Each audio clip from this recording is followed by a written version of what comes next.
Hey guys, Coach Chris here, back with another video.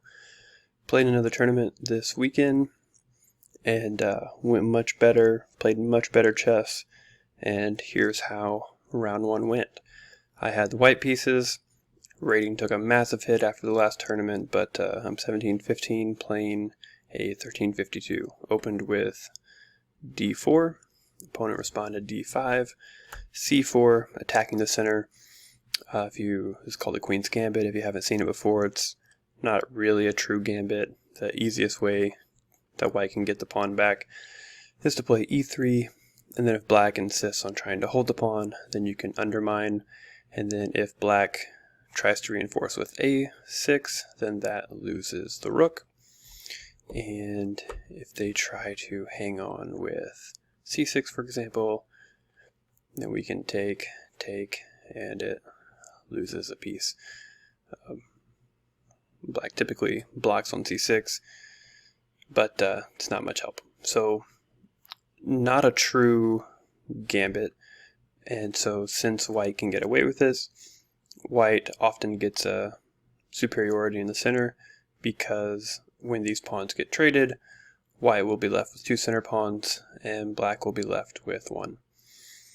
Anyway, c6 to reinforce the c-pawn. Now if white were to capture, black can recapture with the c-pawn and maintain two center pawns. Also, by reinforcing the d-pawn with c6 instead of with e6, after e6 the light squared bishop is blocked, and black has to figure out a way later in the game to get it out via b7 or a6 typically. And after the game moves c6, this bishop can still move. I developed with knight f3, opponent played knight f6, knight c3. Very classical principal development. Put your pieces and pawns in the center. And here, black played the most natural move on the board, and it's just an inaccuracy. The engine doesn't point it out yet, but whenever you play out the most common moves, black is just lost very quickly, like right out of the opening.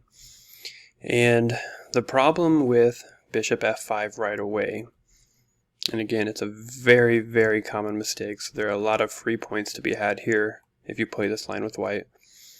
You take on d5 first, and when they recapture on d5 with a c-pawn, which was the whole idea, then queen b3 comes. So we're attacking d5 twice. We're attacking b7. The downside of the early light squared bishop move for black was that it left the b7 square undefended. Now the engine says that bishop c8 is basically the only good move here. Even so, it says white is almost up a pawn, but nobody plays bishop f5 with the intention of immediately returning it to c8. And if you get this position with white, you will almost always see the response that I saw in the game, b6. If they do something else, like queen d7 to protect the b7 pawn, well, that runs into knight e5.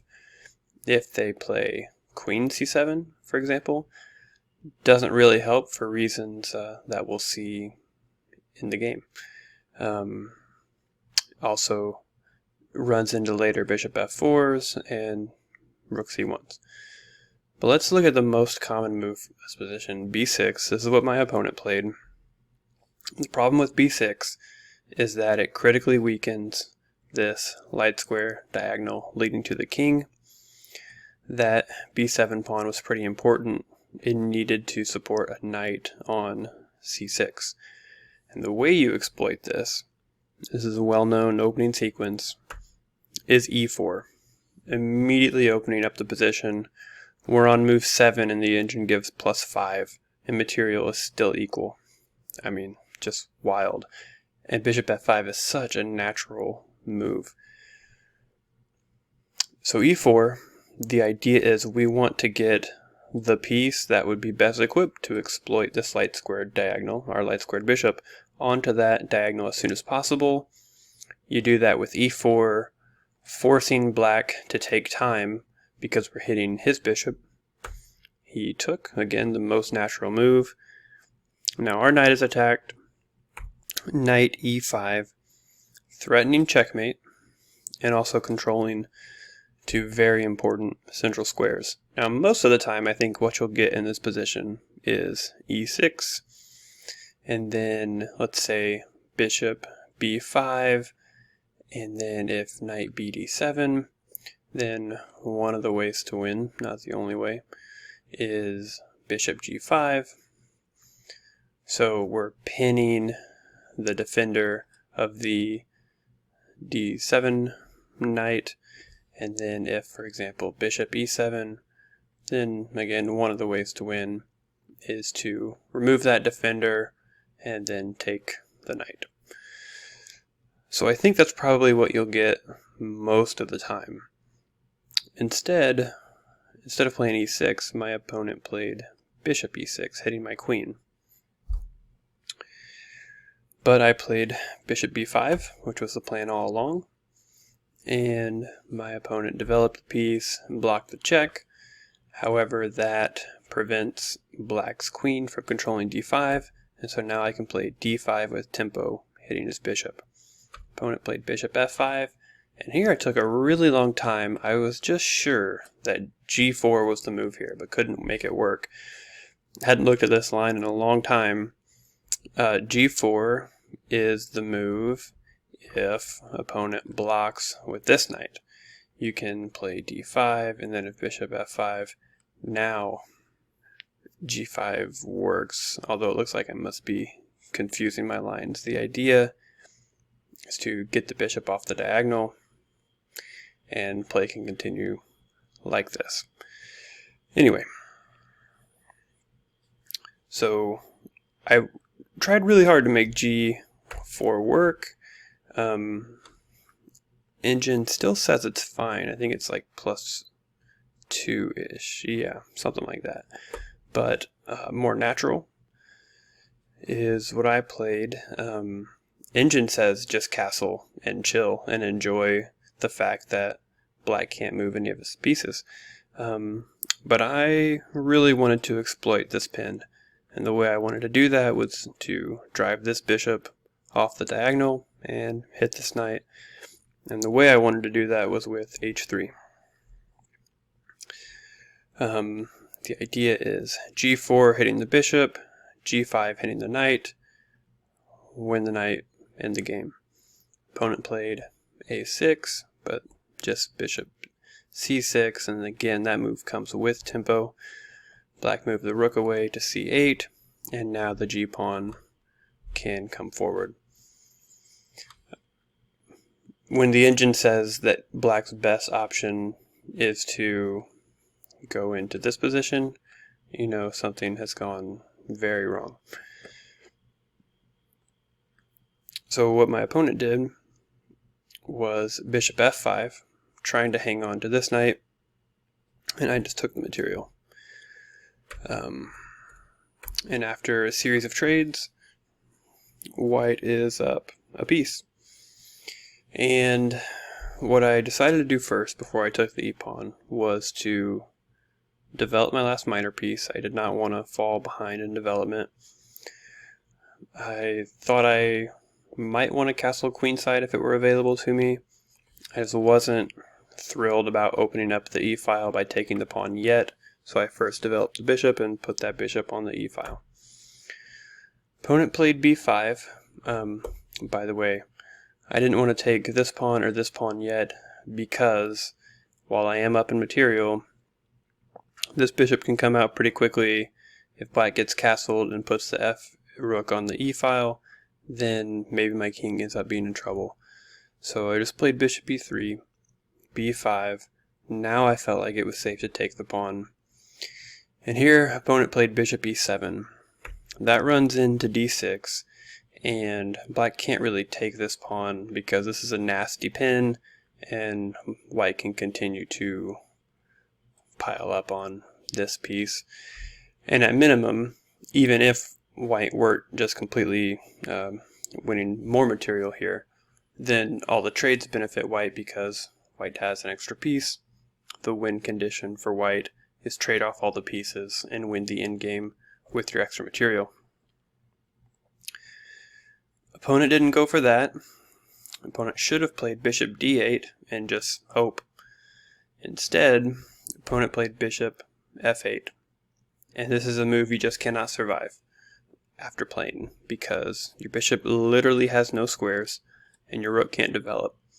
And so after bishop f8, I mean, the position was already lost, but this is just completely hopeless.